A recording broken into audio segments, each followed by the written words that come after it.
উত্তরে হলো নেপাল আমাদের অঞ্চল। নেপালের সৌভাগ্য, তারা হিমালয় পর্বতের পাদদেশে আছে।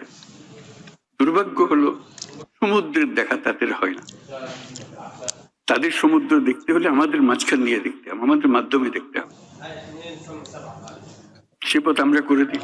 আমরা একসঙ্গে যৌথ অর্থনীতি গড়ে তুলি।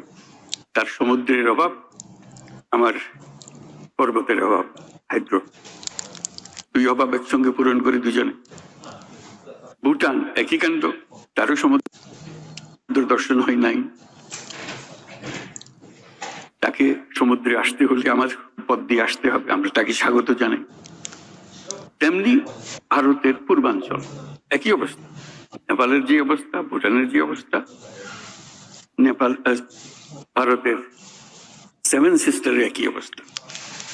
তার সমুদ্র দর্শন তার হয় না, হবে না। তার সঙ্গে আমরা যোগ দিই একসঙ্গে এই অর্থনৈতিক অঞ্চল।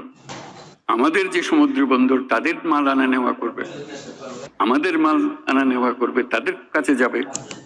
তাদের অর্থনীতি আমাদের অর্থনীতি দুই একসঙ্গে জাগবে। তারাও খুব কষ্টের অবস্থায় আছে, তারা খুব ভালো অবস্থায় নেই।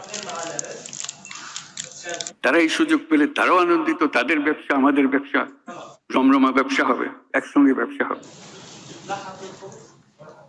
এগুলো বললাম এই জন্য, আমরা ভবিষ্যৎ সম্বন্ধে অনেকটা হতাশায় ভুগি।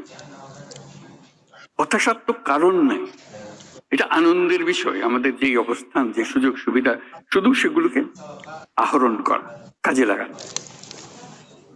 প্রক্রিয়া শুরু হয়েছে, এই প্রক্রিয়াকে জোরদার করা, যাতে করে আমরা এই অর্থনৈতিক অঞ্চল গড়ে তুলতে পারি।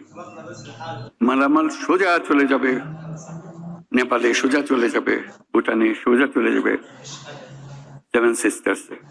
তাদের মালামাল আমাদের মাঝখান দিয়ে, আমাদের ব্যবসা তাদের ওখানে যাবে, তাদের ব্যবসা আমাদের এখানে আসবে। সেটাই তো হলো অর্থনীতি। কাজেই প্রাকৃতিক দিক থেকে আমরা খুবই সৌভাগ্যবান।